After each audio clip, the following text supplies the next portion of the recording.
The Diwan of Zeb-un-Nissa. By Zeb-un-Nissa. Dedication. Thy pleasaunce, princess, now is desolate. Where once the gleaming watercourses traced their paths among the cypresses, a waste stretches beyond thy ruined garden gate. The rose is dead, the bulbul flown away, and Zeb-un-Nissa but a memory. But where the rapt fakirs God's praises tell, where at the shrine the pious pilgrims meet, thy verses, Makhfi, holy tongues repeat. Thy name is honored and remembered well, for through thy words they win a fleeting gleam of the divine beloved of their dream. So might we, even in an alien tongue, bring from thy mystic garden, where, apart, thou dwelt communing with thy burning heart, these echoes of the songs that thou hast sung, and catch thy vision of the soul's desire, the immortal phoenix with its wings of fire. J.D.W. How do you find this book? Any thoughts about the book or the author? Any suggestion for improvement? Please take a moment to share your thoughts in a comment. If you like it, share it with your friends who might enjoy it as well. Subscribe to keep in touch. Visit CompleteAudiobooks.com for more quality content. Introduction. The Princess Zeb-un-Nissa was the eldest daughter of the Mughal Emperor Aurangzeb of India, and was born in 1639. She came of a distinguished line, in direct descent from Genghis Khan and Tamerlane. Her emperor ancestors were famous not only for their valor and statesmanship, but as patrons and inspirers of art and learning, and, moreover, they themselves possessed distinguished literary gifts. Babur's reminiscences are written in so fresh and delightful a style that their charm holds us today, and he wrote poetry both in Turkey and Persian, even inventing a new style of verse. One of his sons, Mirza Kamran, was also a writer of Persian verse. Although Akbar has given the world no writings of his own, tradition even says that he never found time to learn to write, yet he surrounded himself with a most cultured circle. And Abul Fazl, his talented minister, constantly records in his letters Akbar's wise sayings and noble sentiments. Jahangir, like Babur, wrote his own memoirs, and they are ranked high in Persian literature. Shah Jahan wrote some account of his court and of his travels, and a record called the Dastur-ul-Amal, or Laws of Shah Jahan. Aurangzeb wrote books on Musalman law, and the collection of his letters, called the Ruqat Alamgiri, is famous. Nor was this literary talent confined to the men's side of the house. Babur's daughter, Gulbadan, wrote some history of her own times, and has left us an interesting picture of Babur himself. And Zeb-un-Nissa's verses still testify to her skill as a poet. It is difficult to learn precisely the details of her life. They were not written in any connected biography, for in her later days she incurred the wrath of her stern father, and no court chronicler dared to speak of her. Her mother was Dilras Banu Begum, daughter of Shah Nawaz Khan. From her childhood she showed great intelligence, and she was instructed from an early age. At 7 years old she was a Hafiz, she knew the Quran by heart, and her father gave a great feast to celebrate the occasion. We read that the whole army was feasted in the great Maidan at Delhi, 30,000 gold mohurs were given to the poor, and the public offices were closed for 2 days. She was given as teacher a lady named Mayabai, and learned Arabic in 4 years. She then studied mathematics and astronomy, in which sciences she gained rapid proficiency. She began to write a commentary on the Quran, but this was stopped by her father. From her early youth she wrote verses, at first in Arabic, but when an Arabian scholar saw her work he said, "Whoever has written this poem is Indian." The verses are clever and wise, but the idiom is Indian, although it is a miracle for a foreigner to know Arabian so well. This piqued her desire for perfection, and thereafter she wrote in Persian, her mother tongue. She had as tutor a scholar called Shah Rustam Ghazi, who encouraged and directed her literary tastes. She wrote at first in secret, but he found copies of her verses among her exercise books.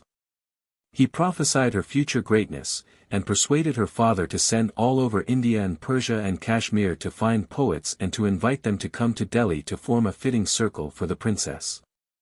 This was the more wonderful as Aurangzeb himself cared little for poetry and used to speak against the poet's calling.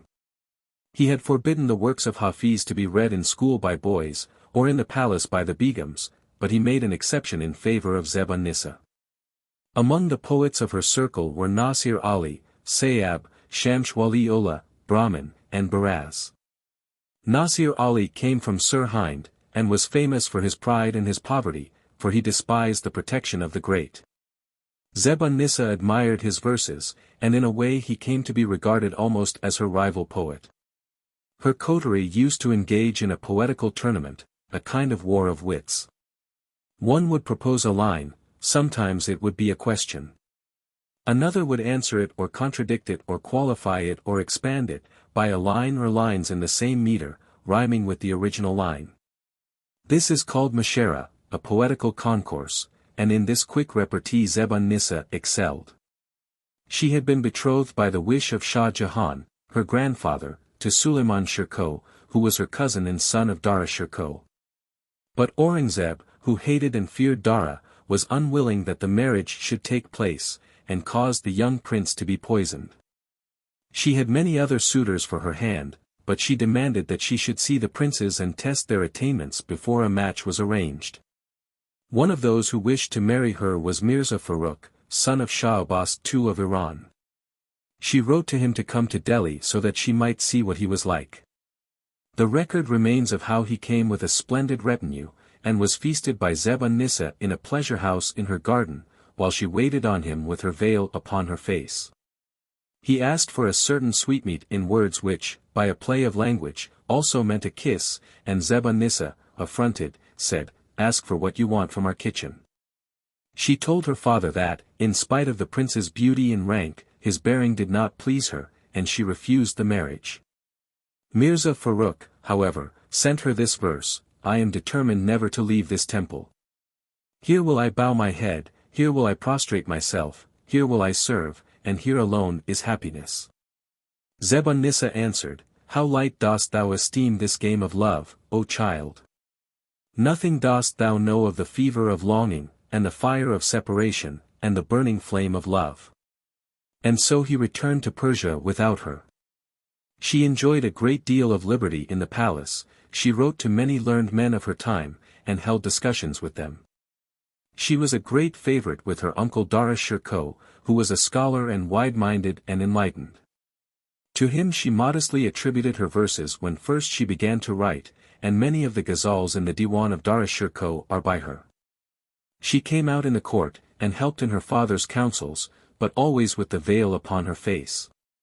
Perhaps she liked the metaphor of the face hidden till the day when the divine beloved should come, perhaps life behind carven lattices had a charm for her pen name is Makhfi, the hidden one. Once Nasir Ali said this verse, "O envy of the moon, lift up thy veil and let me enjoy the wonder of thy beauty." She answered, "I will not lift my veil. For, if I did, who knows? The bulbul might forget the rose. The Brahman worshipper, adoring Lakshmi's grace, might turn, forsaking her, to see my face. My beauty might prevail. Think how within the flower, hidden as in a bower, her fragrant soul must be, and none can look on it.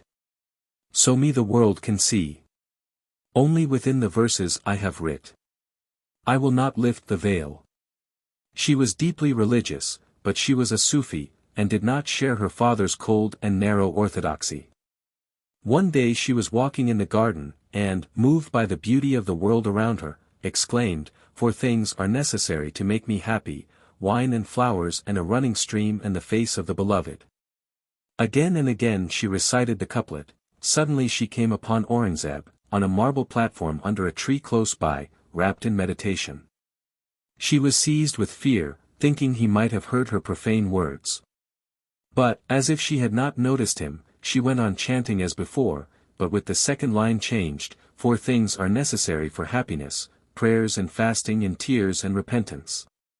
She belonged, like her father, to the Sunni sect of Mussulmans, and was well versed in controversial religious points. One of Aurangzeb's sons, Muhammad Mayuzam, was a Shia, and when sectarian disputes took place in the court the princess was often asked to settle them. Her decision in one dispute is famous, for it was copied and sent to Iran and Tehran, and many scores of begums are said to have been converted to the Sunni cause on that occasion. At first she took great pleasure in the Tazia celebrations, but gave them up at her father's wish when he came to the throne, and adopted a simpler form of faith. Much of her personal allowance of 4 lakhs a year she used in encouraging men of letters, in providing for widows and orphans, and in sending every year pilgrims to Mecca and Medina. She collected a fine library and employed skilled calligraphers to copy rare and valuable books for her. And, as Kashmir paper and Kashmir scribes were famous for their excellence, she had a scriptorium also in that province, where work went on constantly.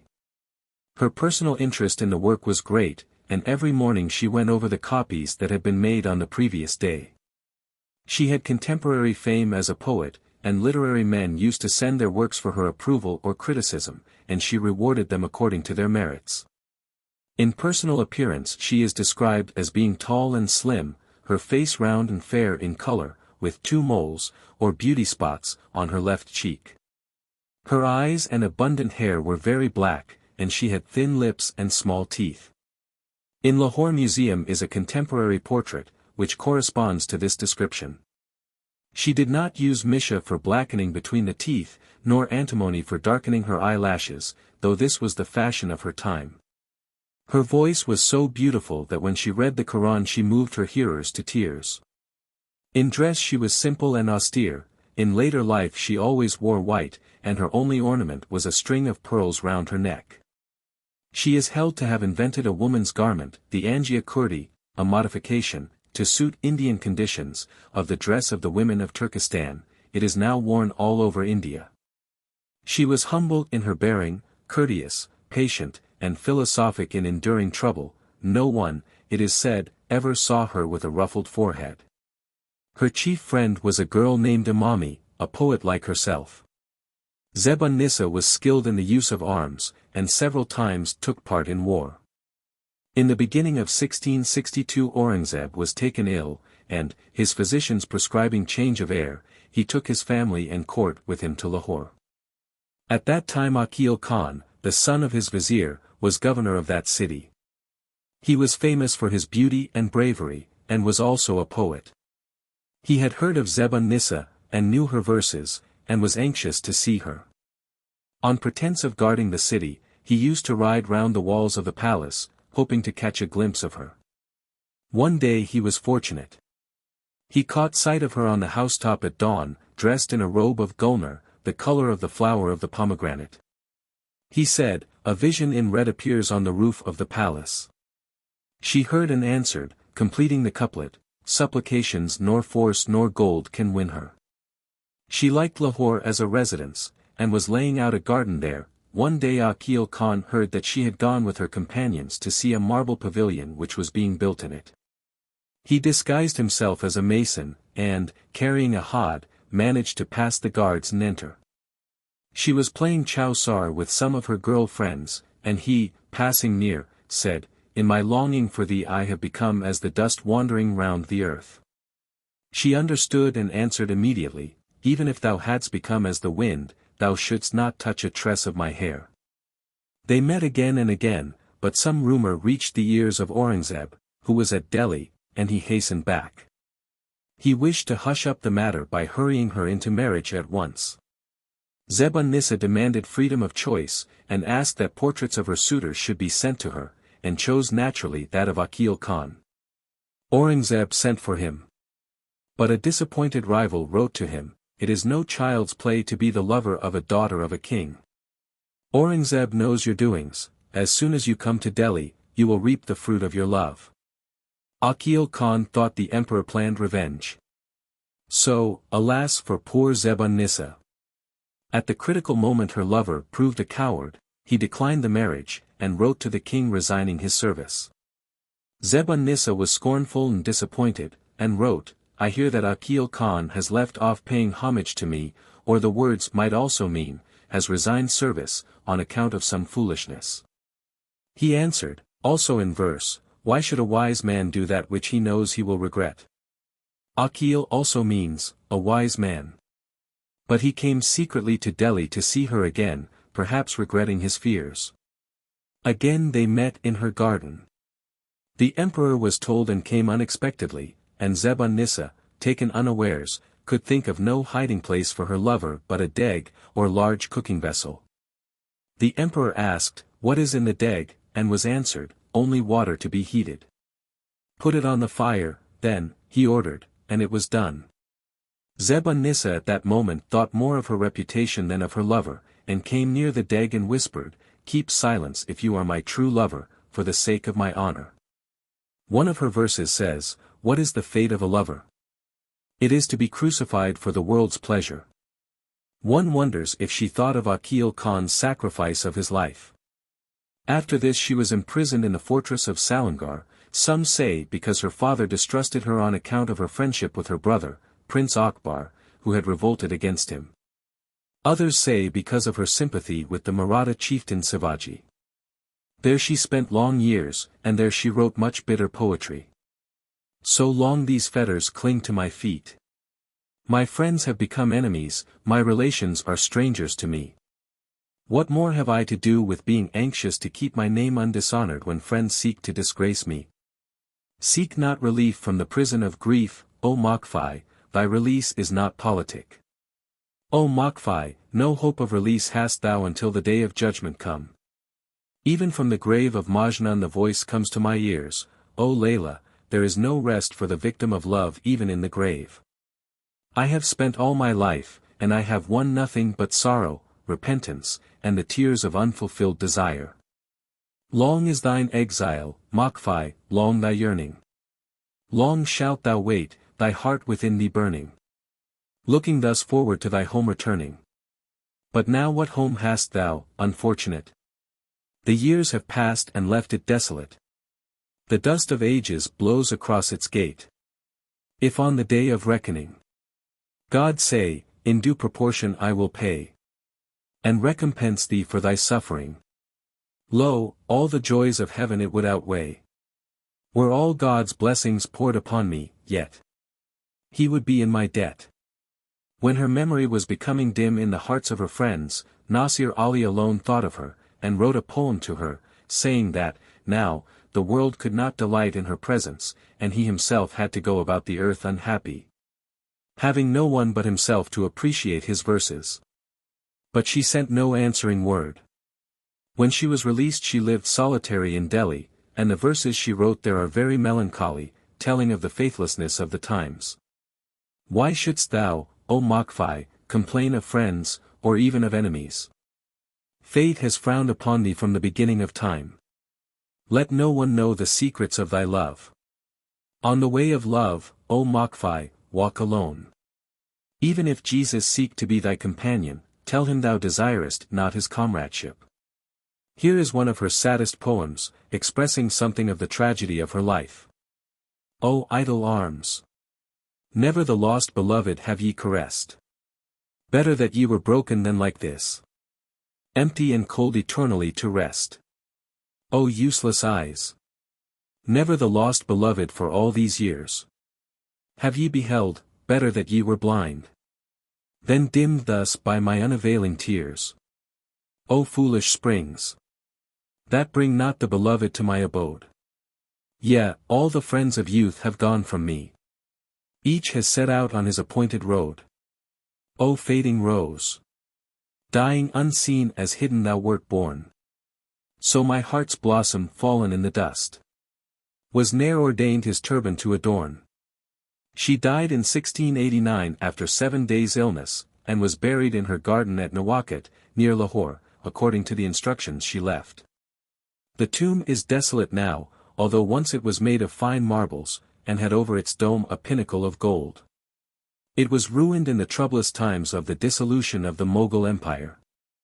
The great gate still stands, large enough for an elephant with a howdah to enter, and within the enclosure is a tower with 4 minarets, roofed with turquoise and straw-yellow tiles. But the garden that was in its time very splendid, being held second only to that of the Shalimar of Shah Jahan, has disappeared, and the walls rise up now from the waving fields of grain. The garden which she laid out in Lahore itself and which was called the Shauberdi, or four-towered, can still be traced by portions of the walls and gates remaining. 3 of the turrets over the archways still stand, ornamented with tiles and patterns of cypress trees and growing flowers, and the gateways have inscriptions in Arabic and Persian. One of these tells that she presented the garden to her old instructress Mayabai. In 1724, 35 years after her death, what could be found of her scattered writings were collected under the name of the Diwan-i-Makhfi, literally, the Book of the Hidden One. It contained 421 ghazals and several rubais. In 1730 other ghazals were added. Many manuscript copies were made in both India and Persia. Some beautifully illuminated examples are known and preserved.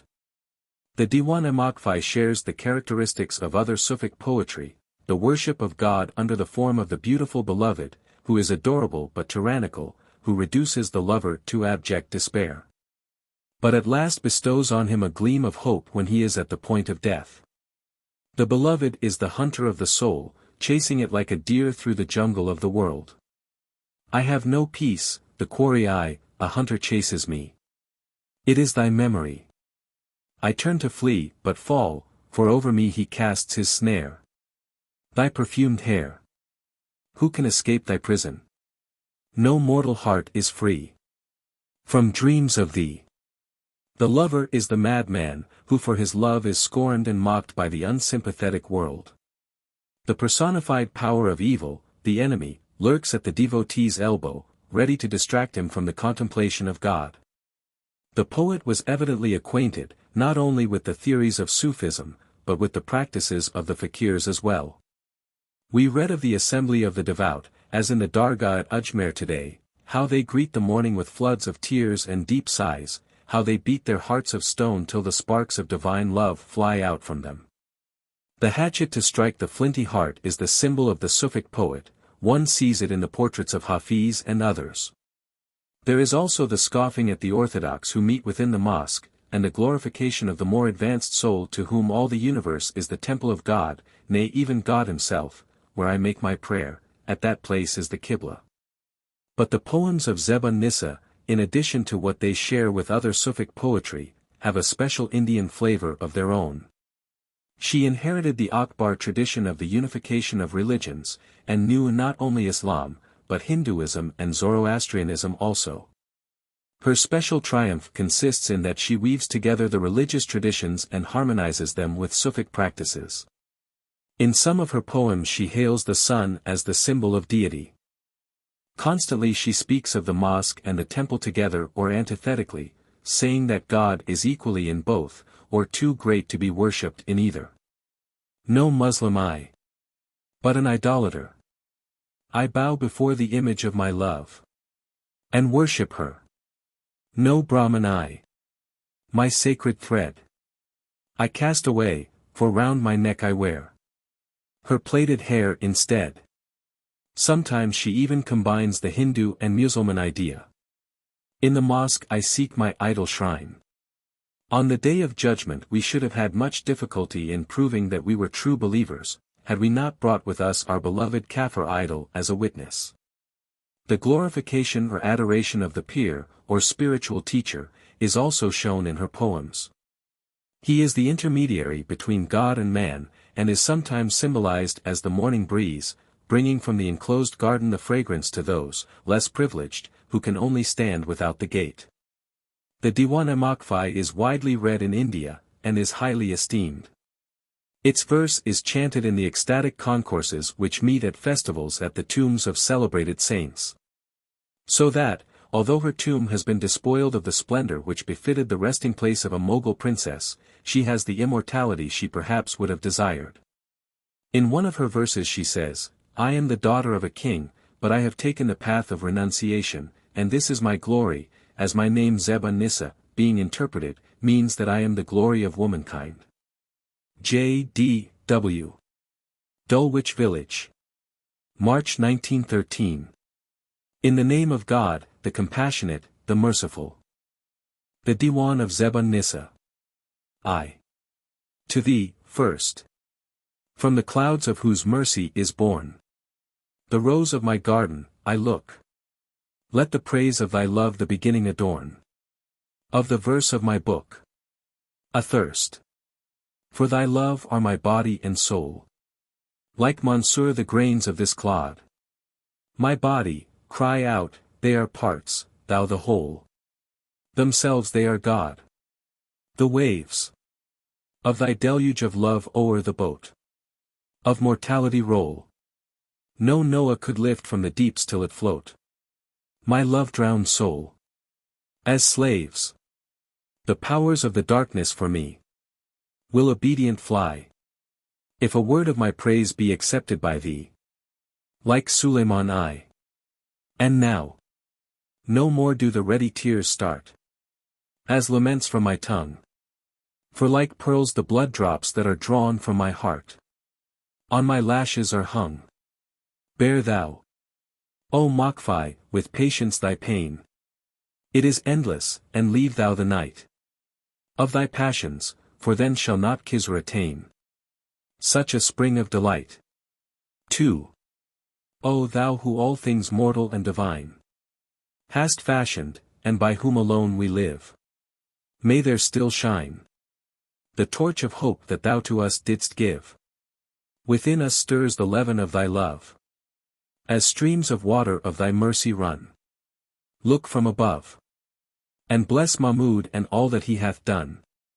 Whether it be in Mecca's holiest shrine, or in the temple pilgrim feet have trod. Still thou art mine. Wherever God is worshipped is my God. The morning I shall greet with tears and sighs. And from my heart that burns with holy fire, a breath shall rise. To burnish thus my mirror of desire.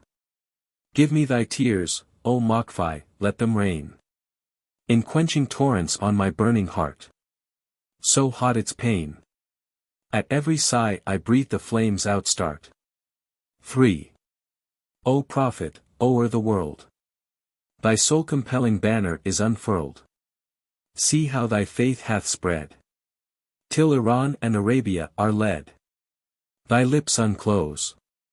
Like petals of a newly budded rose. And from them flow thy words of wisdom, till not only know the sons of men, but birds within the garden sing again. Thy words of gold. O thou whose beauty I with joy behold. Nature in truth made never loveliness like to thy youth. Snared me it hath. Till fain would I renunciation's path with patience tread, and follow where thy holy feet have led. But how can I my cherished joys to my poor heart deny? Or, even more, my cherished sorrows can I yield, for sore my heart doth bleed, where cruel love hath wounded it indeed. Look thou and see, where from my wounds there drops continually a crimson flood. But fragrant flowers are springing from my blood. And every thorn, wherewith my weary wandering feet are torn, turns to a rose. O Makhfi, if the Kaaba keeper close to thee his door, complain not, thou possessest even more a holy place. For look into the well-beloved face. Over his eyes arches more fair than Kaaba gates arise. Thy heart shall bend itself an archway welcoming the friend. 4.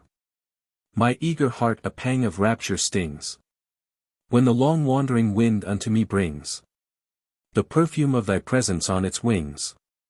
And so I wait in this my sorrow's night, until thou givest to my weary sight thy beauty for my longing eyes delight. The world through Islam light in darkness saw, and walked safe guided by thy scroll of law, bowing to God in hope and holy awe. To God, who sinners can forgive and lead, inscrutable himself, yet who can read the hidden heart and comprehend its need. O Prophet, shining like a lonely gem, the fairest of heaven's highest diadem, look on men's need and intercede for them. Thou art the veil through which the light doth shine. Nay, thou thyself the very torch divine. Naught else behold these dazzled eyes of mine. Here is the path of love, how dark and long. Its winding ways, with many snares beset. Yet crowds of eager pilgrims onward throng. And fall like doves into the fowler's net. Now tell me what the grain that drew the dove. The mole it was upon a cheek so fair. Tell me of what was wove the net of love. The wandering curls of the beloved's hair. The festival of love is holden here. The goblet passes, drink thou of this wine. Yea, drain it to the lees, and never fear. Intoxication that is all divine. How easy 'tis to sigh and to complain. All the world weeps to give its woe relief.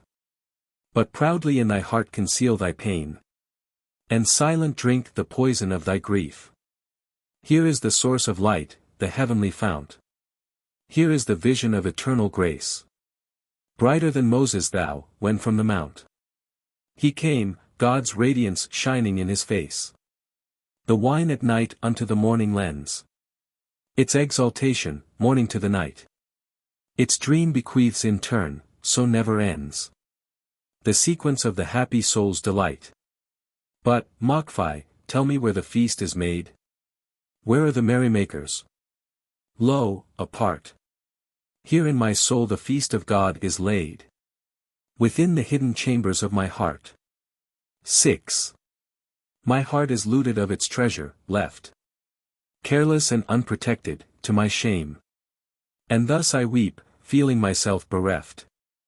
Knowing myself to blame. With mine own hands the altar fire I lit. As flame within a lamp my heart afire. Glows even through the body casing it. And burns it with desire. Could I my foolish heart to ashes burn? Then might I rest, my sorrow then might cease. Unto the ocean of thy love I turn. To find within it peace. I sink within its waters, nor above. Its surface can my weary limbs uplift. Deep drowned I within the sea of love. Lapped by its waves must drift. A wilderness this lonely heart of mine. Till love transformed it to another guise. And now it shines as fair as the divine gardens of paradise. I would that I my longing might outpour. My grief might turn to hymns, my pain might tell. In psalms like that sweet singer sang of yore. David of Israel. Unto the fields like pecking birds I go. To gather up the ears of golden grain. But only tears, not corn, I gather, lo. They fall in floods like rain. O wise one, at the feast of love be glad. But careful too, and guard thy cup of wine. In ecstasy I drank the share I had. O sage, take heed of thine. With slumber, Makhfi, heavy are thine eyes. And though thy tale has not attained its close, so deep a languor on thy spirit lies. Seek thou for it repose. 7. As at the coming of the springtide rains. Rivers of sap through growing trees upstart. So runs thy love throughout my very veins. Yea, to the tender tendrils of my heart. I beat my flinty heart till from it flies the spark divine of the eternal fire. And from the flashing gleams I see arise the lightning of thy love, my heart's desire. Come, O ye weak in faith, for help is here. Behold these flashes from our hearts that fly. Had ye the eye of faith they would appear. Like the white light that gleamed on Sinai. Come to the feast of love, for it is spread. Share ye the wine cup where we drink so deep. Behold the wine, the tears that we have shed. The wine cups are our eyes that ever weep. But, as we drink, upon us falls the spell. The dream, the vision, and the ecstasy. The wine of pain turns blood, nor can we tell if we exist, or if we cease to be. Within the jungle of this world of woe, the lion of desire stalks ravenous. Girded with faith let us as hunters go. If we resist him he will flee from us. Ofttimes my heart can sing and can rejoice. Pouring forth hymns throughout my rapturous days. Alas, that powers of evil choke my voice, and blast my thoughts, and burn my psalms of praise. 8. From the glance thou bestowed, O beloved, flows beauty no words can express. My life, it were little to offer in thanks for thy bountifulness. How shamed were the pious assembly, how grieved in their hearts when they heard that for love of thy fluttering tresses the utter most nations were stirred. My heart is riven in fragments, ravaged by tears of my grief. But to one whom thy lashes have wounded never there cometh relief. At thy feet, O haughty beloved, I lay down the pride of my brow. I am near to thy heart as thy raiment. Why, sayest, a stranger art thou? O Makhfi, walk boldly like Majnun in the valley of grief undismayed, girt round with thy new dedication, the promise of love thou hast made. 9. O Saki, do thy task. Into this moonlight goblet pour the golden wine that, shining like the sun, from out the dusky flask comes till my goblet bubbles o'er. As from the clouds the dawn when night is done. Behold my luckless heart, so broken, so dissolved by pain. It even flows in tears between my lashes. And yet how can I part with it, while still to me remain its shards? I wait till it is burnt to ashes. I knew long, long ago, your promises were less than naught. I blotted them forever from my mind. Why was I born to know an age above all others fraught with love ungrateful and with fate unkind? But grasp thy joy. Who knows, Makhfi, what may to thee befall? The firm foundations of the earth may shake. The breeze that blows may, if this empty life be all, the bubble of our vain existence break. X. I ask not from heaven that it give fortune or power. I ask but a garden apart, where for the brief hour that we are appointed to live, of earth the delight that is nearest divine might be mine, to live in the love of the friends of my heart. The rapturous nightingale sings, wooing the rose, in the midst of the garden newborn. But only the gardener knows of the labor that brings to the garden its beauty. He toiled in the heat, and his feet have been wounded by many a thorn. Immortal is beauty, for, see, like the sun in his might, it illumines the worlds and all things that are made with the joy of its light.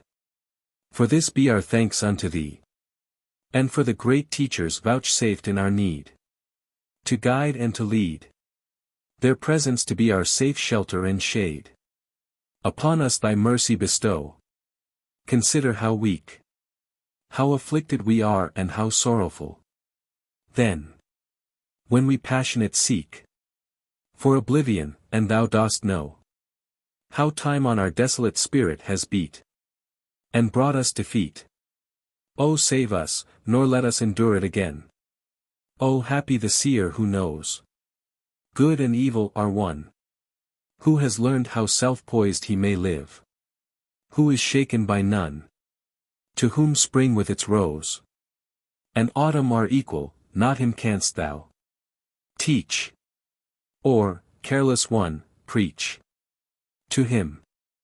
Thou indeed hast no counsel to give, if perilous love doth thee lead.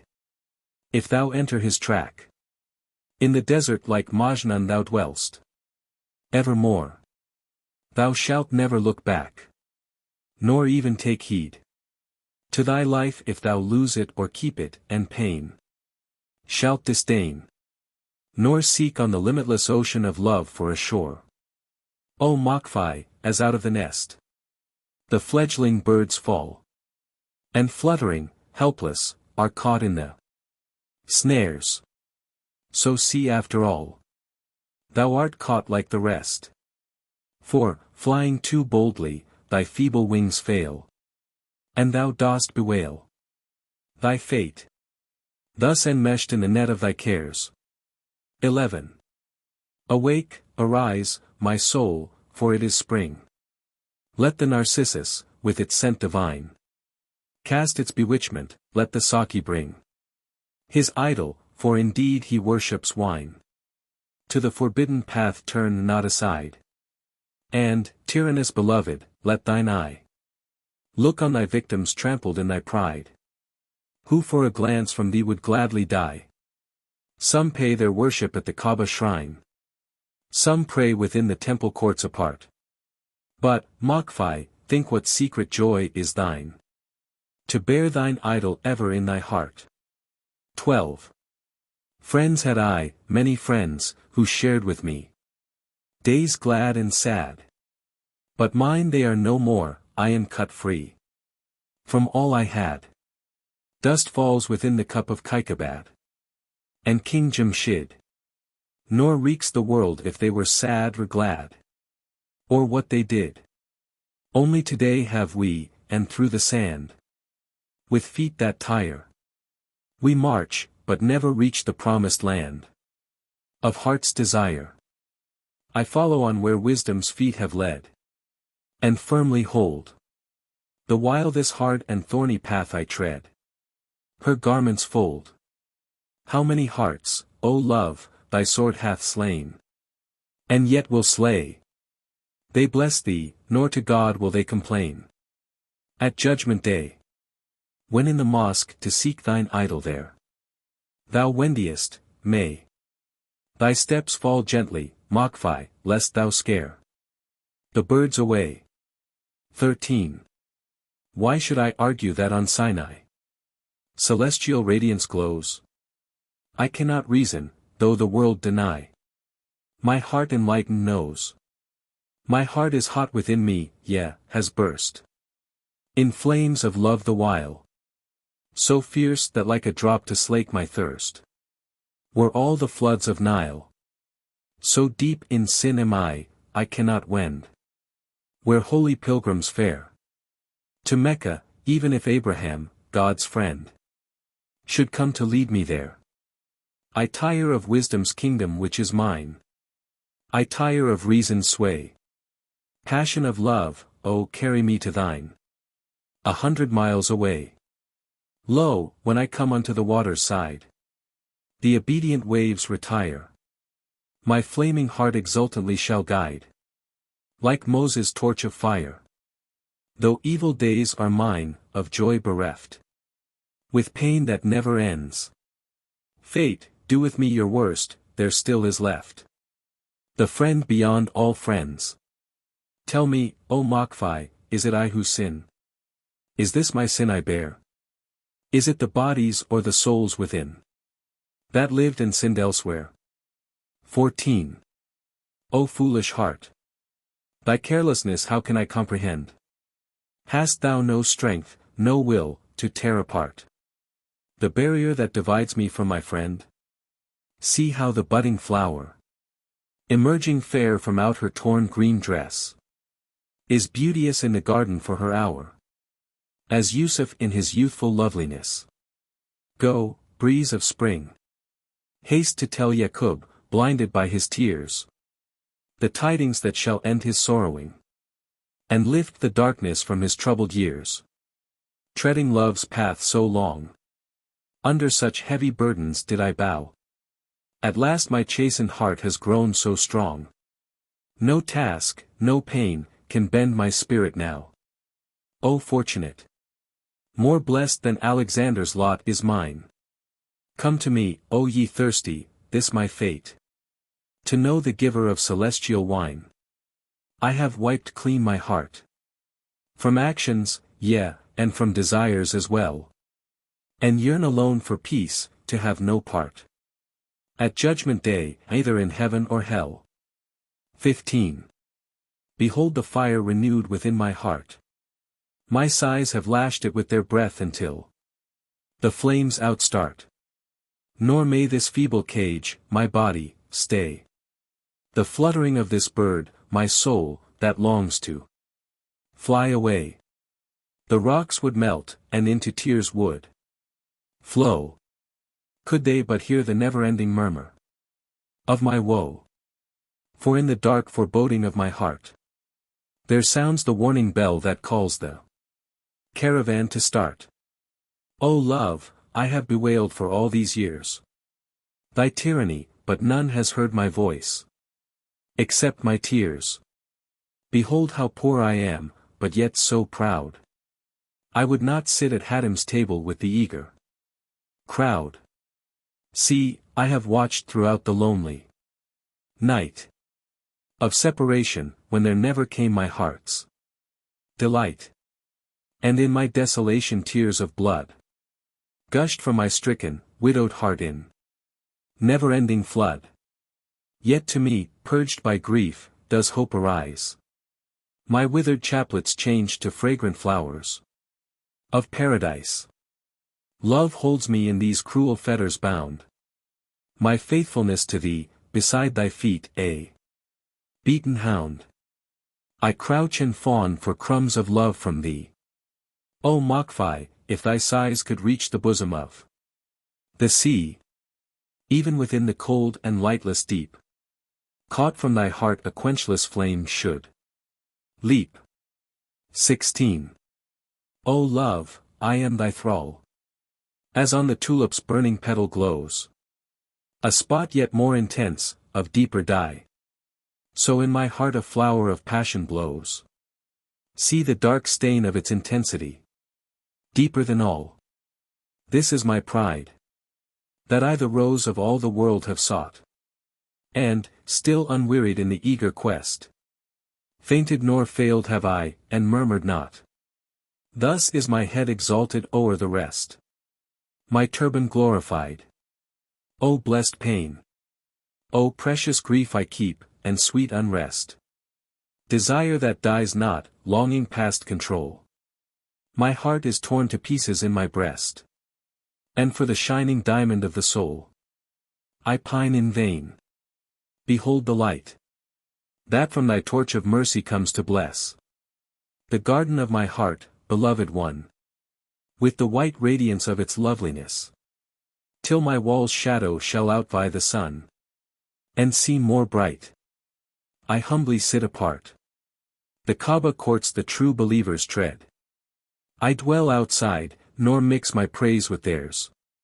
Yet every fiber of my sacred thread more precious is to God than all their prayers. He sees the heart. O Makhfi sorrowing, look from the valley of despair and pain. The breath of love like morning zephyr blows. Pearls from thine eyelids fall like gentle rain upon the garden, summoning the rose, calling the spring. 17. The wine of my delight has lost its taste.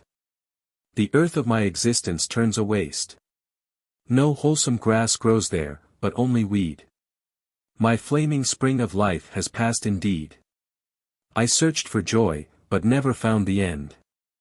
My empty hands, outstretched, can greet no friend. And if God's pardon never come to me, then less than withered grass my prayers must be. But, Makhfi, look with a discerning eye. Deeper than thy despair thy bliss may lie. Though on the path of love thy feet may tire, new strength shall come to thee, and new desire. 18. Tyrannical love, that goads me and gives me no rest. As proud as thine arrogant self is this heart in my breast. It will keep in its pain its faithfulness, though it be trampled beneath thy disdain. This mirror, my heart, is broken against my desire. O heaven, give me not of your pity, nay, rather admire my soul that is proud. My head, though I beat it in sorrow, has never been bowed. Think not that with joy and with ease I pursue my desire. With heart that is weary, with footsteps that lag and that tire, I follow my quest, to attain through the difficult way to the kingdom of rest.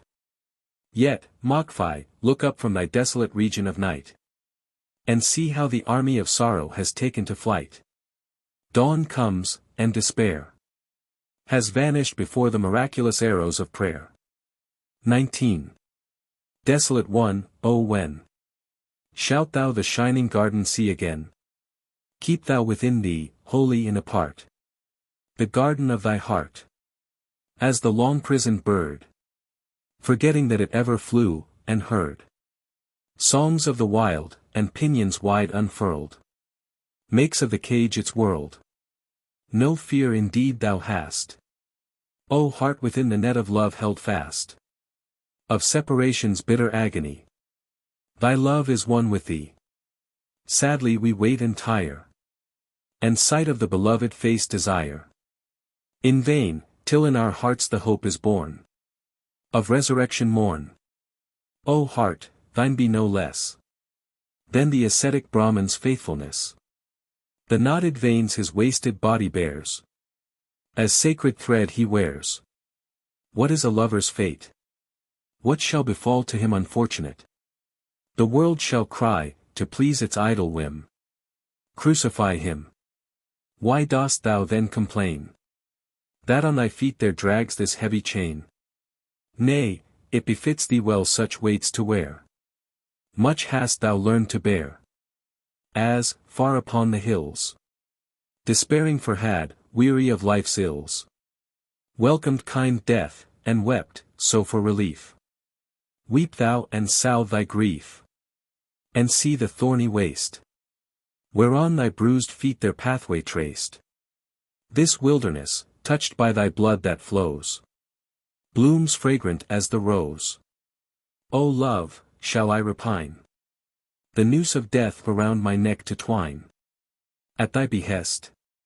Nay, if thy glory gain, proud am I in my pain.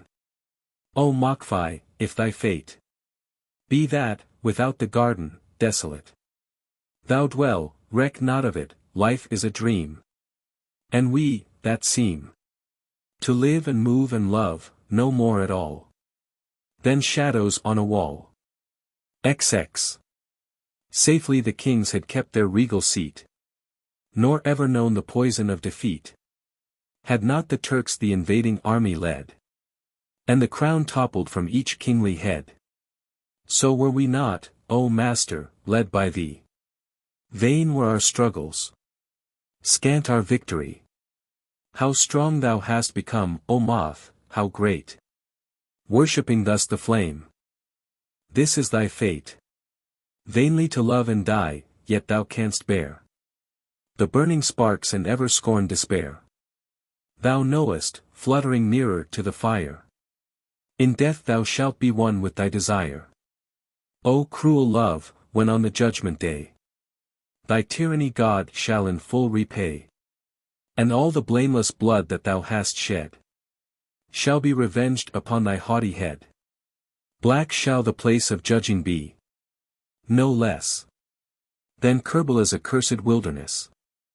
Haply indeed, O Judge, wilt thou be kind, and pity in thy heart for sinners find. Think of the memory of their disgrace, how dark humiliation stains their face, the shame that stings and goads them to repent. Will these not be sufficient punishment? Within the desert of the world astray, how many weary wanderers lose their way. But love with beckoning hand appears, to bless, finds them a pathway through the wilderness. And though, like Majnun, in the wild they roam, leads them through toils and tribulations home. XXI.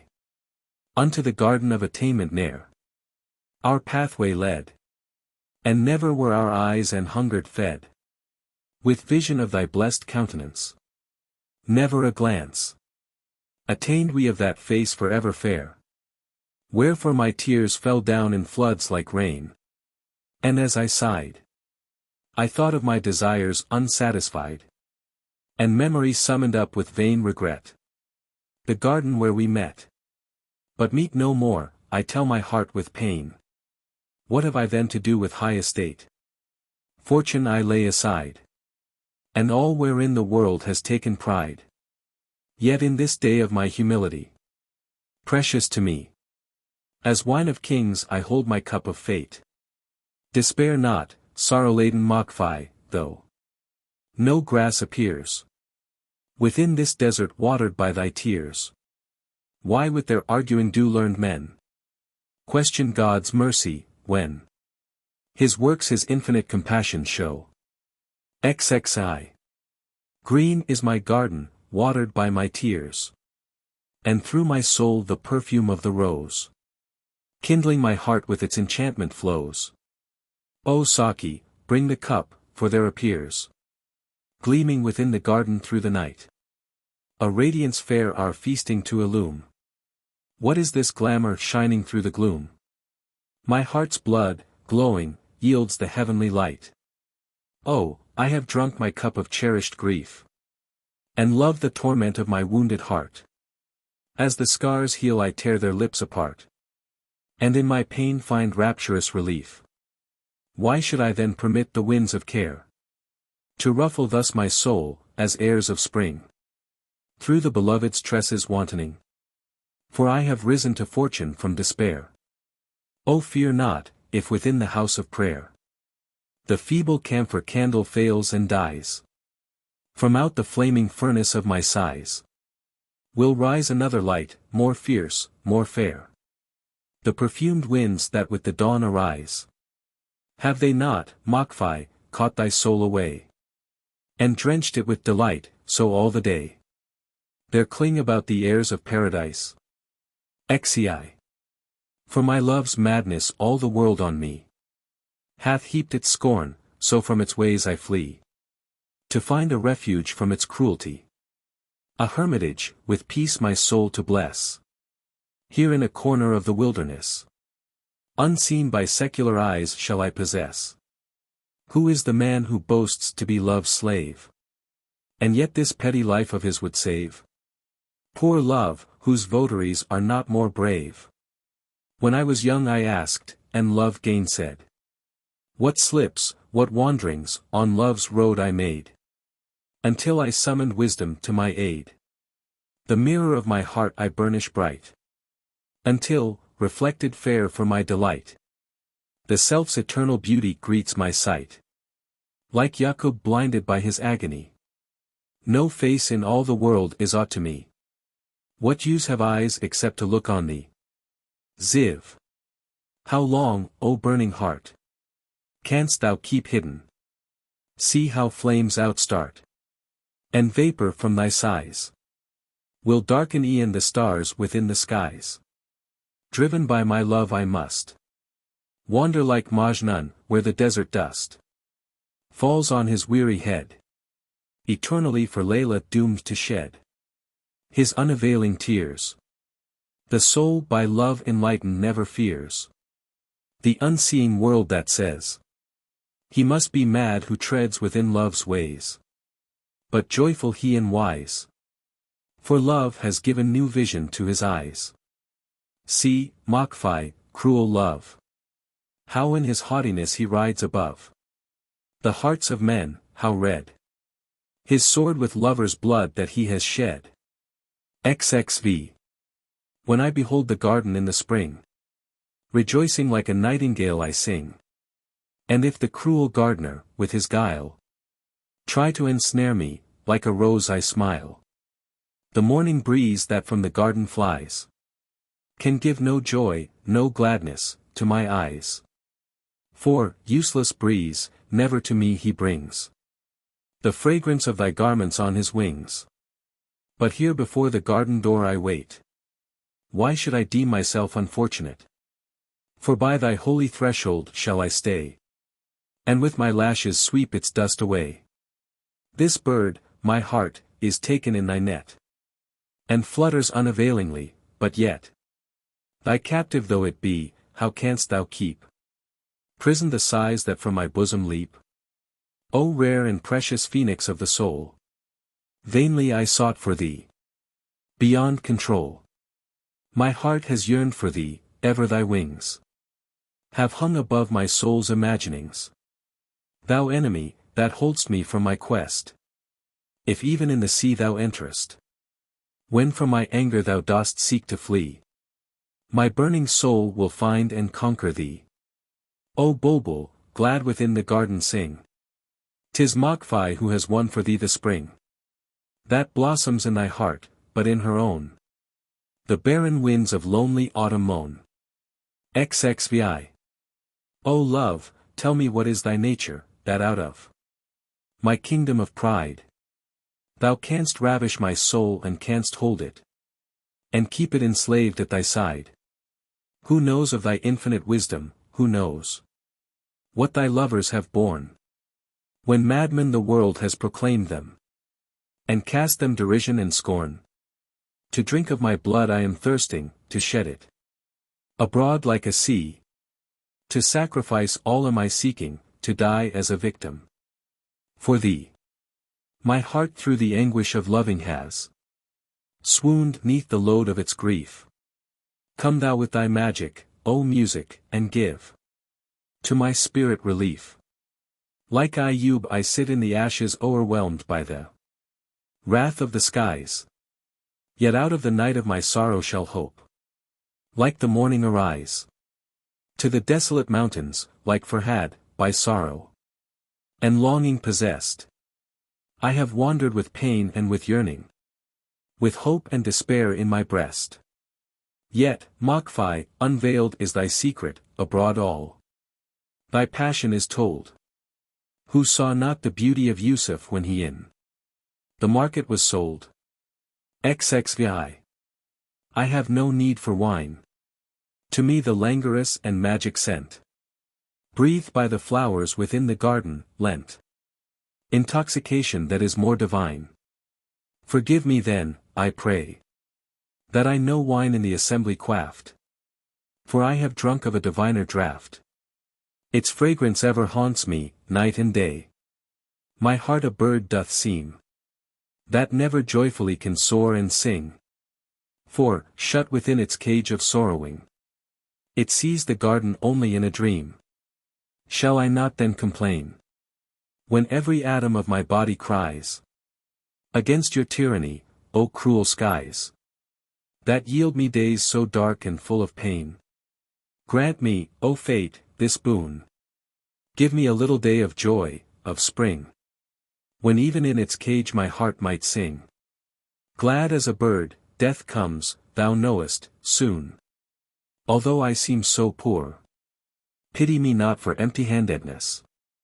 My haughty eagle soul I still possess, and I have had the courage to endure. How many, many years within the prison walls of lonely grief shall I remain and never know relief? Like Yaqub, blinded by my useless tears, though my proud soul, torn from its saddle low into the dust, may be by cruel hands of fate downthrust, I know my feet will somehow reach the goal, as through life's desert fare. Love's pilgrims, Makhfi, may it be thy pride, unto love's realm their caravan to guide. Thy footsteps be the bell to lead it there. 18. How uselessly and long I struggled hard with thee, mine enemy, nor from the fight aught have I won. My traitorous heart I guard, and turn away for ever from thy sight. What wonder if the fire within me rise into a flame outleaping fierce and swift, and that the heavy vapor of my sighs unto the darkened eyes of heaven should drift. Think not, though at the feast no more I sit, that I have done with joy. There still remains the dream that once was mine. I cherish it like wine, its memory courses in my veins. What though within this valley of despair, from sorrow I can never find surcease? May I be given, in answer to my prayer, one day at least of rest, one night of peace. So sad my fate that, though I long and toil, until my forces flag and faint and tire, I cannot burnish off the stains that soil the rust that dims my mirror of desire. Though poor I am indeed, yet weak am I, and cannot dare with my irresolute will the purse that holds my treasure to untie, its golden harvest in my lap to spill. And yet, O Makhfi, if with eyes made clear, freed from the world's illusion, thou shalt see, lo, the fakir's torn garments shall appear. more regal than the robes of majesty. 6. Impatient were my hands, and in their haste never could they untie the knot of fate. So vain it is to wail my life laid waste, my hours unfortunate. And strange it is that even in my heart the sweet tormenting flame of my desire is quenched. Impatiently I pulled apart the brands and killed the fire. And never did the blossoms of success within my hope's enchanted garden bloom.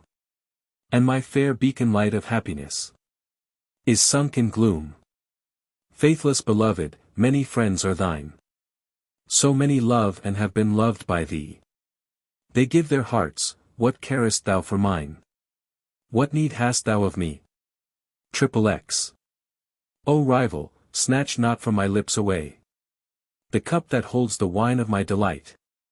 The mirror of my joy turns cold and grey, darkened before my sight. As through the gloom the radiant sun above comes brightening the world, and shades depart, so do I burnish with the oil of love the rust from off my heart. I vainly stretch imploring hands that long to touch hope's gleaming garment as she flies. Though my desire may fail, yet hope is strong and keen, and never dies. When on the cup that held the drink divine of last night's feast the light of morning falls, the joy of night, the magic of the wine, the goblet's sight recalls. Like thee, O Farhad, in my loneliness toiling upon the mountains I have been, but never drank the sherbet of success. Sweet as thy lips, Shiren. Mortals we are, and, fashioned thus of earth. Vain, Makhfi, is this world in which we trust. Dust is the rank of kings, the pride of birth.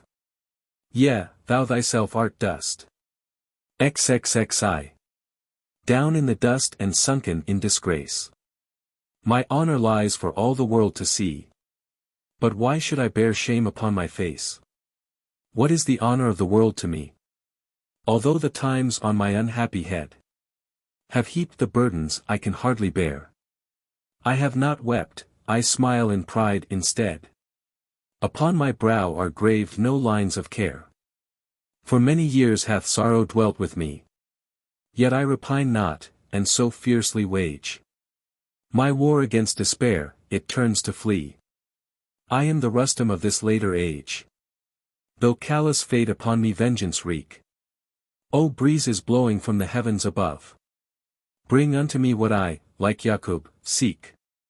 The perfume of the garments of my love. XXXI. Hasten, O Saki, bring the wine that it may grant its quickening to my dead heart, and to the withered flowers. Come like the showers that give the resurrection of the spring. What weary days are these, that never in the perfumed ways the bulbul sings among the cypress trees. Only the morning breeze finds entrance there, and with the roses plays. Masiha, thou canst heal. Thou wise physician, hear our heart's appeal. Give us the bitter draught to cure our grief, and grant relief. Blame not the shrinking from thy cup we feel. Glimmer not, pearly dawn. Let not the veil of night be yet withdrawn. I long to send, with arrows of my sighs, unto the skies my eager prayers before the night be gone. I craved release from griefs that burn and pains that never cease. But all my cries to heaven were empty breath. Not even death, coming at last, could give my spirit peace. If, on the judgment day, grieving for my transgressions, I shall pray for mercy for the evil I have done. O self-existent one, grant that my tears shall wash the sin away. O Makhfi, for thy fate, be not thou fearful nor disconsolate. Higher, upon the day of reckoning, fakir than king, there shall be then none lowly and none great. 33. Cast not, beloved, on me such angry looks from thy Narcissus eyes. already conquered by their sorcery. Before thy feet my heart a captive lies, knotted within my heart, the very chords that answered to thy touch. My heartstrings at thy presence thrill and start, for I have sighed and have lamented much. O ye who sleep in peace, you know not of the troubles love can send, the days whose tribulations never cease, the weary nights that drag without an end. Where, then, does Mecca lie?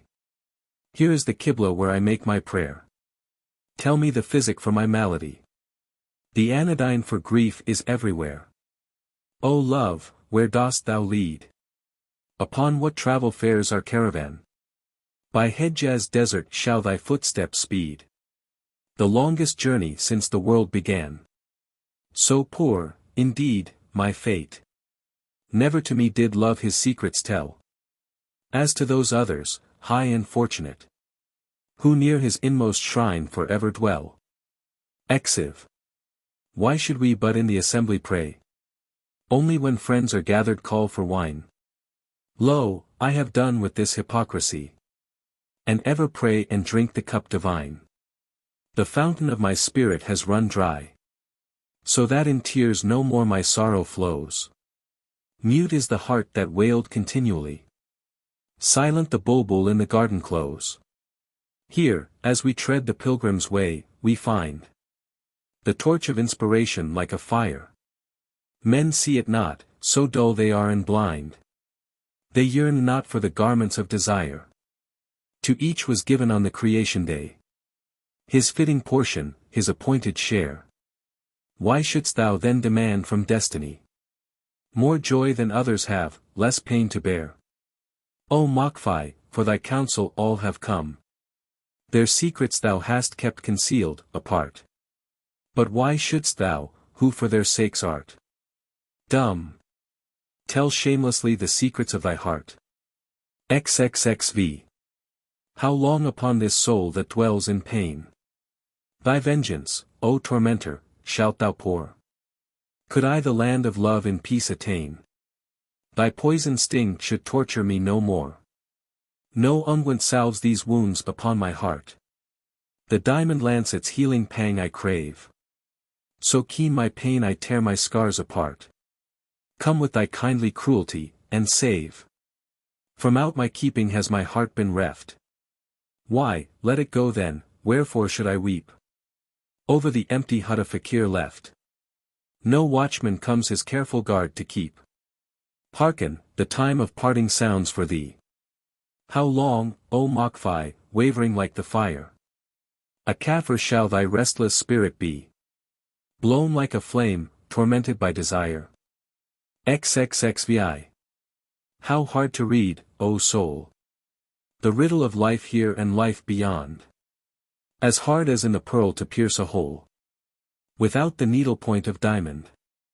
Chide not that, mongst the flowers, the bulbul doth ecstatically sing. His passion, yea and his delight, are ours.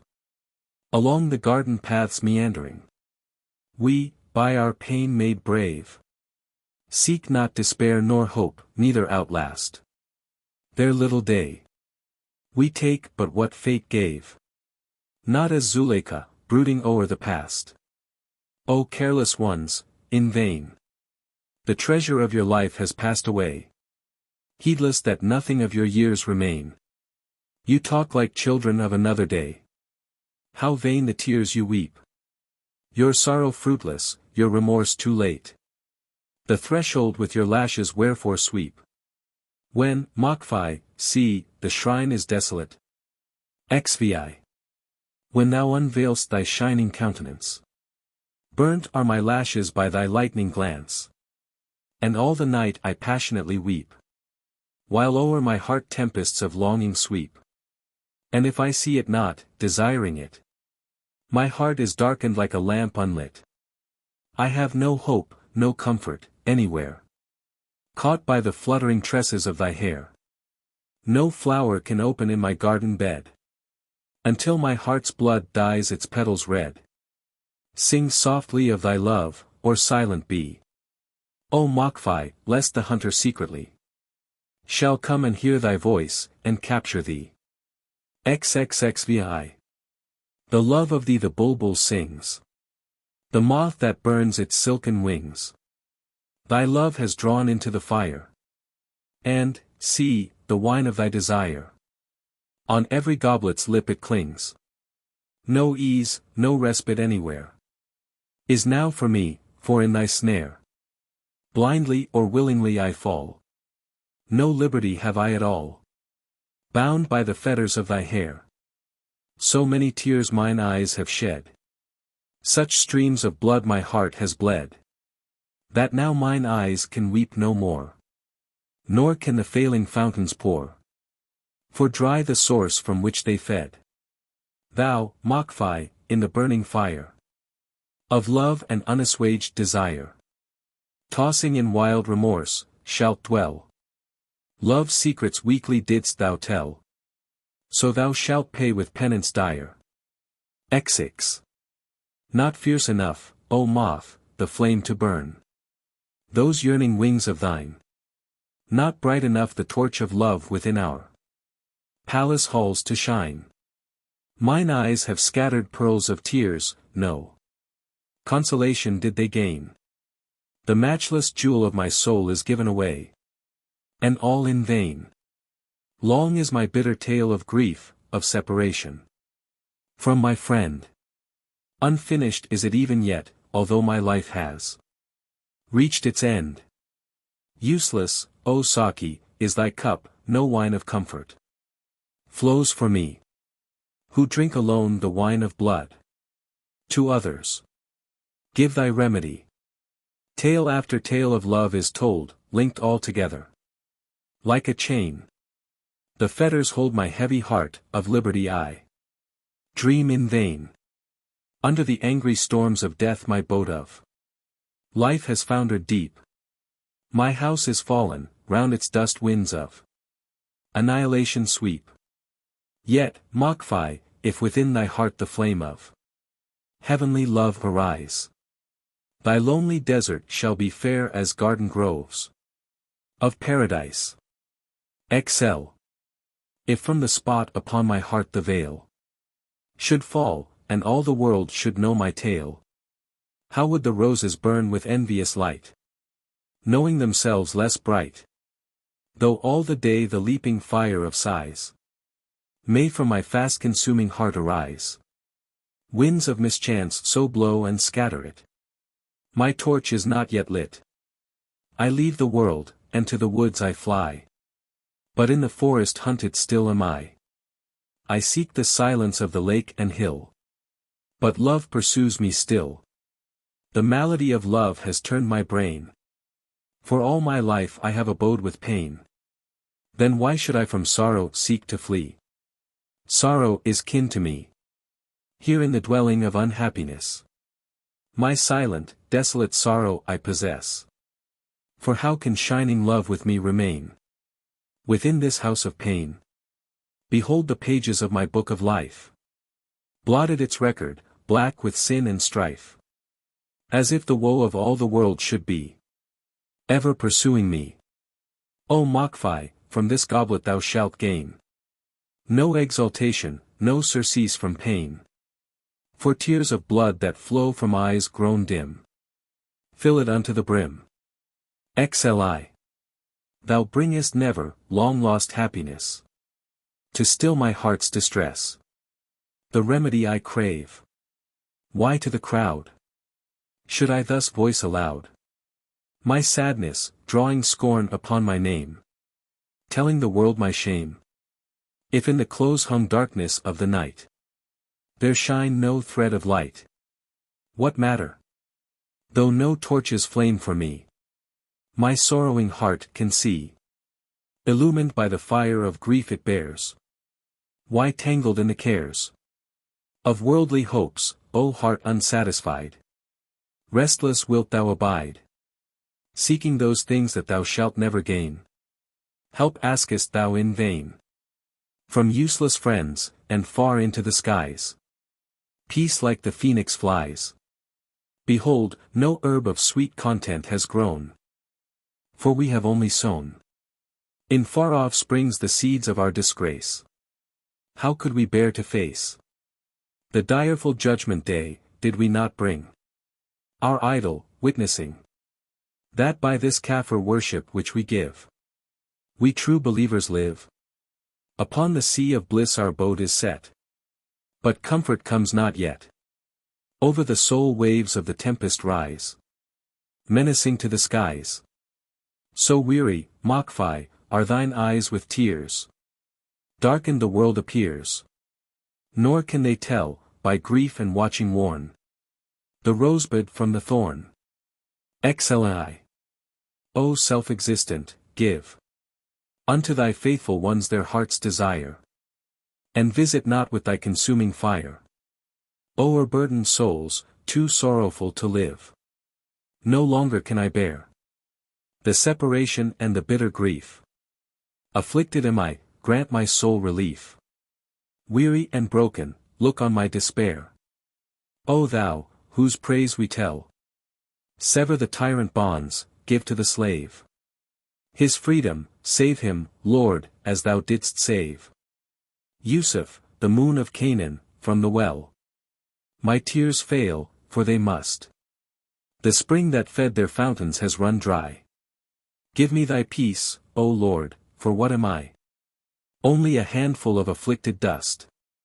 But flowers of hope return to bloom within my garden of desire. For God can call even from flames of fire tulips like torches to arise and burn. XLI. On my tormented heart appears another deep and glowing stain. Again there dawns my day of tears, of misery, of weary pain. So much of mine own blood I shed. So long the journeys I have done. So difficult the path I tread, to catch the garment of the sun. New balm within my heart is born. New lightnings from my glance arise. Why then your anger, and the scorn, flashing from your narcissus eyes? Out of my heart you reft away the life, my heart from out its place. You ravished, and I can but pray. Oh, lift the veil that hides your face. Slive. Long, long am I denied the vision of thy face, for o'er it flows the musky darkness of thy waving hair, as though a temple curtain should enclose the Kaaba, and our hearts, unsatisfied, could never see it there. O reason, that can speed a runner in the valley of desire. We need not strength like thine, for we possess a remedy to cure us when we tire. The thorns and brambles are the salves we need for pain and weariness. Night after endless night, I sat in lonely grief remembering thee. Tears fell into my heart disconsolate. How long have I, in striving to be free, broken my bleeding nails, but never quite untied the knot of fate. Lo, where the feast was spread, what better could I offer to my guest than wine and music when we revelled long? Of all the wines the wine of tears was best.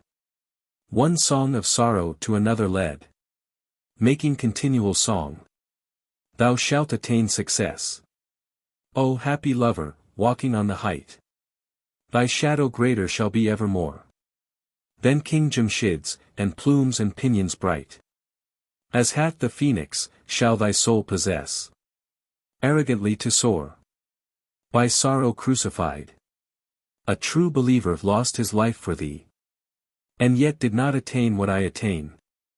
This new delight which is bestowed on me, even the friends who travelled by my side could never know nor gain.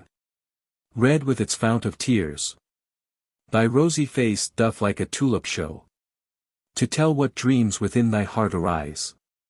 My tears have washed with their unceasing flow the magic cup wherein the world appears, displayed before mine eyes. Stronger my love shall grow, bearing the bonds of sorrow for thy sake. More patient and more proud my heart shall be, like the imprisoned bird who tries to make his cage a garden, though his wild heart know he never shall be free. Behold love's path, it seems so long, O Makhfi, but be strong to tread its toilsome way, and come, nor look behind the temple where thou canst bow down thy head. The idol fairer than thy fairest dreams thou shalt desire, and find. XLV. No way of joy and ease is mine to tread. The road of shame and madness joyfully I choose instead. And from my heart such streams of blood shall pour upon the day of judgment, that the desert, crimsoned o'er, shall all the rosy hues of heaven outvie, and paradise be darkened, envious of its flaming dye. If, penitent, I shed one tear of shame, then shall be cleansed the follies and the sins that stained my name. For God shall show compassion in that day. My record of transgressions shall be wholly swept away. The tree of world's desire has set its roots deep planted in the darkness, sin and shame its bitter fruits. Then barter not the wealth contentment brings, for all the wide dominions of 1,000 mighty kings. If from my heart I loose my heavy sighs, black whirling from the desert shall the blinding dust arise. Though, Makhfi, God shall pardon at the last. The skirt of intercession hold within thy fingers fast. XLVI. O give me, friends, your care, lest in my madness loudly I proclaim the secrets of the Lord, that all may know. Like wax I melt within love's eager flame, but in my breast a heart of stone I bear, mocking its glow. Down unto death I went. The heavens upon me showered their cruel blows. Pity me, O ye chosen ones of God. O enemy, when shall I gain repose? How long shall I groan under chastisement? Wince 'neath the rod. How darkened is my fame. Extravagantly have I spent my store, and empty-handed in the market stand. A dervish am I, and can give no more. No emperor, with glory round my name, and lavish hand, foundered my boat of life. Vainly upon the ocean of despair I ventured out, seeking the tranquil shore, and the beloved. No farther can I dare. I bow to fate, I turn me from the strife. I scheme no more. The time of spring is past. The rose leaves in the garden drift apart. Among the trees the bulbul sings no more. How long, O madness, shalt thou hold my heart? How long, O exaltation, shalt thou last? Now spring is o'er. How uselessly is spent, and cast away the treasure of my life, in bitter separation from my friend. Surely, O cruel heavens, might now my strife, my grief, my pain, my weary discontent, attain the end. O king, O teacher, see e'en in the tale of Alexander's fate. Most fortunate of mortals, thou canst read of Dara, broken and disconsolate. Yea, sorrowful his shadowed history appears indeed. Upon the feasting day, friends joyfully in the assembly meet. But Makhfi in the lane of sorrow goes, slowly and loath, with melancholy feet. No rest, no ease, no peace upon the way. The fakir knows. XLVI. Unto the garden floats the wandering air, to tell the roses that are waiting there the tidings of thy coming, soft and sweet. Their petals open as they kiss thy feet. If from thy moonlike face the veil arise, no more will Yusuf turn regretful eyes homeward to Canaan. He will only see thy face, and offer all his love to thee. No remedy can heal the heart's distress, except the vision of thy loveliness. Here, suffering souls, the solace that you need. Tear not your wounds, no longer make them bleed. How difficult the hunted deer to find, although his scent be left upon the wind. How hard to reach thee, though thine every tress breathes musk of Khotan through the wilderness. O happy Makhfi! Fortunate thy day! For thou at the beloved's feet may lay thy song in homage, happier still, if thou sing rapturously evermore as now. XLVI. So tyrannous thine eyes. Even the morning breeze is hot with wrath. No soft assuagement in its breath it hath. It only faints and dies. Like Khizr, strong and fair, whose soul is steeped in the immortal spring. The well of life, thou shalt be worshipping with holy words of prayer. Born to the Caliph's place, none other heired such high estate as thine. Thou hast the beauty that is all divine, fairer than Peri's grace. From hope I turned in hate. No further now false hope can cozen me. I know the cruel heavens conspired with thee to darken thus my fate. Makhfi, thy life flows fast. The days from out thy hand drop evermore. O turn no weary traveller from thy door. Give him what cheer thou hast. 49. Let not thy curl, whose loveliness maddens the world, bring new distress upon thy lovers, floating free, tossed by the wind, that all may see, and fall beneath thy sorcery. Let not the valley of thy love a place of bitter torment prove for dolorous souls, already worn by all the penance they have borne, betrayed by love, and left forlorn. No flower, no nightingale am I, so from the garden mournfully I go. O breezes, free to stray, back to her garden find your way, and greeting to my love convey. Exiled and driven from thee I pass upon my journey, like the grass, and patient reeds I bend and shake, as my despairing road I take, leaving the body for thy sake. Before the soul who understands, be silent, in the desert sands. He learnt his lore. Break not the rest of the afflicted and oppressed, with poisoned arrows in his breast. O might I have as Surma for mine eyes, the dust that on her happy threshold lies, and there might waiting kneel to kiss at last her feet like those of angels fluttering past. My soul has girt around its suffering, and wears it as the garment that a king gives to his servant, decking him with pride. O enemy that waitest by my side, how long shall I be bent beneath thy rod, and walk the path of pain my friends have trod? The storm sweeps round my house, its ramparts fail, its deep foundations sway before the gale. I am a bird, who, flying home to rest, finds that the waters have o'erwhelmed his nest. Sell not the jewel of thy soul so cheap. No friends can help thy heart its wealth to keep. O King of all the roses, be thou kind unto the bulbul, whose unquiet mind makes him a mad fakir in loving thee. For even kings who ride in majesty will stop their chariots ere a fakir stir. Blessed is Makhfi, God has given to her the pearl of words, jewel of song divine, fairer than spoils of ocean or of mine. Notes. Alexander, in Persian poetry the type of the most fortunate one, as is Darius of the most unfortunate. Ayub, Job.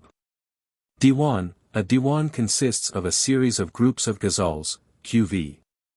The first collection rhyming with the first letter of the alphabet, the second with the second, and so on through the alphabet. Farhad, a lover famous in Eastern story. He loved Shiren, the sweet one, who was the wife of King Khosru, about the end of the 6th century. He was a sculptor, and renowned throughout Persia. The king, fearing his rivalry, tried to divert his mind from his passion, and sought to find for him some impossible task. As Shiren had demanded a river of milk, he was bidden to clear away the rocks obstructing the passage of the great mountain of Basildon, and to cause the rivers on the opposite sides of the mountain to join. Farhad agreed on condition that, if he were successful, Shiren should be given to him. For years he labored, and carved out wonderful caverns, which can be seen to this day. And the Jui-shur, stream of milk, still flows from the mountain between Hamadan and Hulwan. Only a few days' work remained to be done. When the king heard reports that the project was succeeding, he thereupon sent a messenger to tell Farhad that Shiren was dead. On hearing this, Farhad died, some say by killing himself with his axe, others say by throwing himself over a precipice. Ghazal, or ghazal, a form of verse written in a succession of couplets. The first two lines rhyme, and of the succeeding couplets the first line is unrhymed, the second rhymes with the first couplet, and so on, throughout the poem, so that, in the whole poem, all the words which rhyme with one another. When this form of verse consists of only 4 lines, it is called a rubai. The length of a ghazal varies, but it is not supposed to be longer than 18 couplets. Often the couplets within a ghazal have no apparent connection, and are complete in themselves. The last couplet usually contains the name of the poet. Hatim, or Hatim Tai, an Arabian chief famed for his generosity, he never refused a request. He was born in Yemen, in Arabia Felix, in pre-Musulman times. Someone asked for his head, and he gave it, and so died. Hejaz, the greatest desert in Arabia, along its length passed the principal caravan routes. Jamshid, the type of the magnificent king. He belonged to the mythical Peshtadian dynasty, and flourished about 800 BC. He was reputed to be the builder of Persepolis.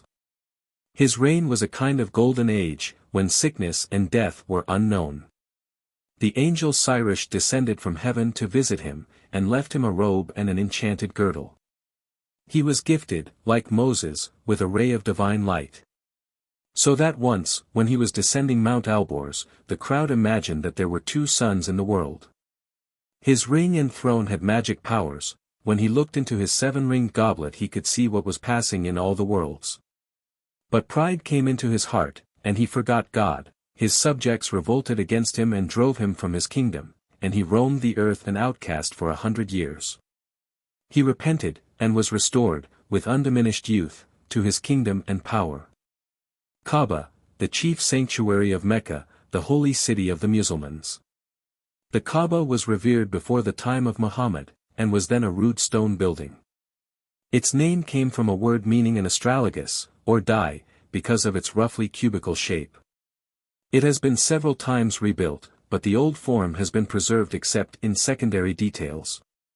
Into its wall is built an ancient black stone, possibly an aerolite, said to have been given by the angel Gabriel to Abraham. Kafir, an unbeliever, one who is not a Musulman.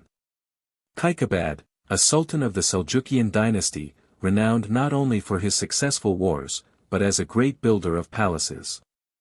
Kerbala, the place of the massacre of Hussein, the grandson of the Prophet, and his children, by the Umayyads. It is situated in Mesopotamia, near the western bank of the Tigris, 28 miles from the ruins of Babylon. It is a great place of pilgrimage for the Shias, who hold that the spiritual leadership of Islam devolved upon Ali, the son-in-law of Muhammad, and his descendants. The tomb of Hussein is in a large mosque. And each year 200,000 pilgrims from all parts of the Musulman world visit it, sometimes carrying the bones of their ancestors to be buried there. The story of the death of Hussein is annually read, and sometimes enacted as a miracle play, in Shia communities, with much wailing and sorrow, on the 10th day of the Muharram celebrations. Khizr, the angel guardian of the spring of immortality. Qibla, the direction in which Mecca lies, indicated by the Marab, or niche, in the wall of a mosque, to which the worshippers turn in prayer. Layla and Majnun, the heroine and hero of the celebrated Arabian love story told by many poets, of whom the most famous are Jami, Nizami, and Hatifi. Qais was the son of an Arabian chief, but, madly loving Layla, the daughter of a neighboring chief, he was called Majnun, or the Mad One. Layla was married to a more powerful suitor, and Majnun wandered for years in the desert, where he taught the secrets of love to the birds and beasts. Mahmud, the praised one, a name of the Prophet. Majnun, the lover of Layla, qv. Makhfi, the hidden one. Mansur, Mansur al-Hallaj, a Persian saint of the 9th century, who was crucified at Baghdad for declaring that he was one with God. Masiha, Messiah. Jesus is known in Muslim tradition as the healer. Phoenix, a fabulous bird of great size and beauty, habitually dwelling in the Caucasus Mountains, but appearing at very rare intervals. If it spreads its wings over the head of a man, he becomes a king. It was supposed to live for 1700 years, and only one existed in the world at a time. Rustam, son of Zal, Prince of Sistan, a traditional hero of Persia, famous for his indomitable strength and bravery. He conquered the Dives, or evil spirits, and performed other miraculous deeds, comparable to the labors of Hercules. He is the hero of the Shahnameh of Firdausi. Saki, the cupbearer. Shiren, the beloved of Farhad, QV. The name means sweet. Suleiman, King Solomon, in Muslim legend lord over angels and demons, of great wisdom and power, understanding the language, not only of all men, but of the beasts and birds. His power lay in his possessing the seal with the name of God. Surma, kohl, or kalirian, a black powder used in Egypt and the East for darkening the eyelids and thus giving luster to the eyes.